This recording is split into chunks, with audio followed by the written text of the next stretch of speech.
బంగ్లాదేశ్లో ఇటీవల చోటు చేసుకున్న పరిణామాలపై ఏఐఎంఐఎం పార్టీ అధినేత హైదరాబాద్ ఎంపీ అసదుద్దీన్ ఓవైసీ తీవ్ర ఆందోళన వ్యక్తం చేశారు. బంగ్లాదేశ్లో మైనారిటీల భద్రత, మానవ హక్కుల పరిరక్షణతో పాటు ఆ ప్రాంతంలో శాంతి, స్థిరత్వం ఎంతో కీలకమని స్పష్టం చేశారు. ముఖ్యంగా అక్కడ ఇటీవల జరిగిన దీపు చంద్రదాస్, అమృత్ మండల్ హత్యలను ఏఐఎంఐఎం పార్టీ తీవ్రంగా ఖండిస్తోందన్నారు. ఇలాంటి ఘటనలు బంగ్లాదేశ్లో మైనారిటీల్లో భయాందోళన పెంచుతాయని, వాటిపై కఠిన చర్యలు తీసుకోవాల్సిన అవసరం ఉందన్నారు. ఈ నేపథ్యంలో భారత్, బంగ్లాదేశ్ మధ్య అర్థవంతమైన, బాధ్యతాయుతమైన చర్యలు కొనసాగేందుకు కేంద్ర ప్రభుత్వం తీసుకుంటున్న దౌత్యపరమైన చర్యలకు ఏఐఎంఐఎం పూర్తి మద్దతిస్తుందని ఓవైసీ వెల్లడించారు. బంగ్లాదేశ్ ఒక సెక్యులర్, బంగ్లా జాతీయవాద పునాదులపై ఏర్పడిన దేశమని గుర్తు చేశారు.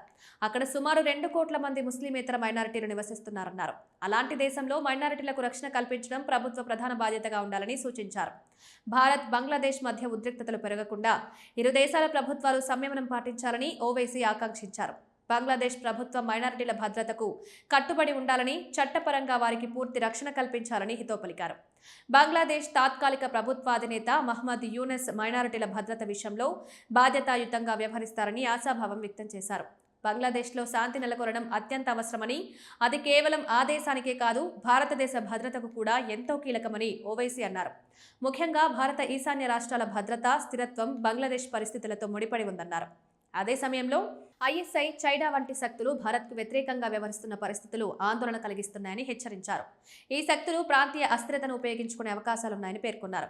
అంతేకాకుండా బంగ్లాదేశ్ పరిణామాలపై స్పందించడమే కాకుండా భారతదేశంలో జరుగుతున్న హింసాత్మక ఘటనలపై కూడా ఓవైసీ తీవ్రంగా మండిపడ్డారు. దేశంలో ఎక్కడ జరగని హింసను సహించరాదని, మైనారిటీలపై దాడులు, ద్వేష రాజకీయాలను కట్టడి చేయాలని ప్రభుత్వాలు డిమాండ్ చేశారు. శాంతి, సౌభ్రాతృత్వం, రాజ్యాంగ విలువలే భారత్కు అసలైన బలమని, వారిని కాపాడుకోవాల్సిన బాధ్యత ప్రతి ఒక్కరిదని స్పష్టం చేశారు.